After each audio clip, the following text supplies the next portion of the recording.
The fun continues when Arthur gets taken for a ride in Minder, coming up next on ABC.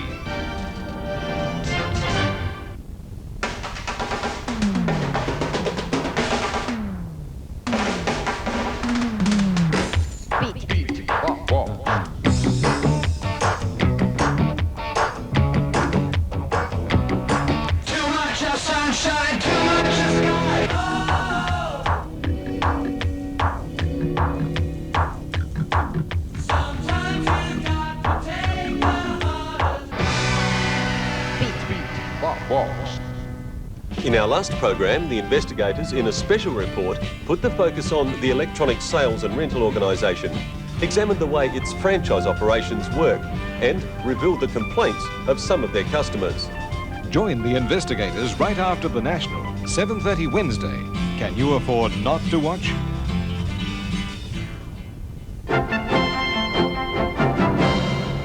Good evening. Georgia Brown in Sydney. The Queensland Minister for Employment and Industrial Relations, Vince Lester, says sacked electricity linesmen will definitely not be re-employed despite the lifting of union bans. Mr Lester said the Queensland Government had not been involved in discussions between the Federal Government and the ACTU and did not know what the latest proposals were.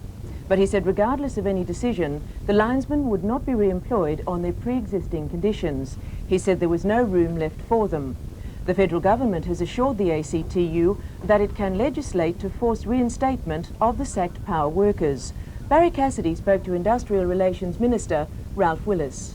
How can you hold out hope for these workers that they will get their jobs back without the cooperation of the Queensland Government? Well, I can't really tell you that without revealing the strategy which has been developed. I don't want to do that at this stage because it would put that strategy at some risk. But you're only looking at re-employing them at Sequeb, you're not looking at other alternative employment? No, we're not looking at other alternative employment. So you're looking at the way that the Federal Government can intervene through legislation to force the re-employment of these workers? Yes. ACTU advocate Ian Court called the still secret legislation a significant breakthrough. Wednesday's air stoppage would be called off and other bans progressively lifted within 48 hours. A number of people are still unaccounted for and 5 are said to be fighting for their lives in hospital after the horrific football stand fire at Bradford in England, which killed 52 people. Rescue workers recovered 52 bodies during the night. More than 200 people are in local hospitals. Many will need skin grafts and surgery.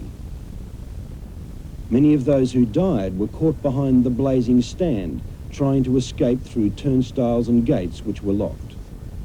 The football stand was the oldest in England, a shaky wooden structure built in 1908.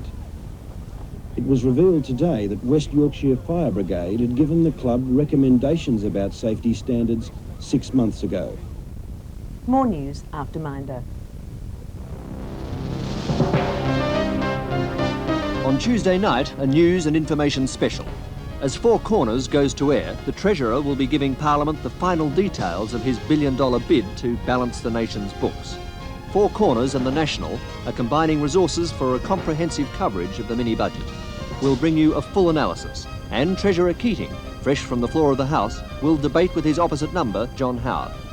And while we're waiting for the Treasurer, we've a revealing report on the clothing industry. Australian women spend a small fortune on high fashion, but don't be fooled by the gloss. From boutiques to discount houses, the rag trade is cutting its cloth with bargain basement labour. If you were to make a wing cheddar for 50 cents, he'd turn around and say, look, I've got Vietnamese people doing it for 35 cents. That's Rags Without Riches and the mini-budget special Tuesday night.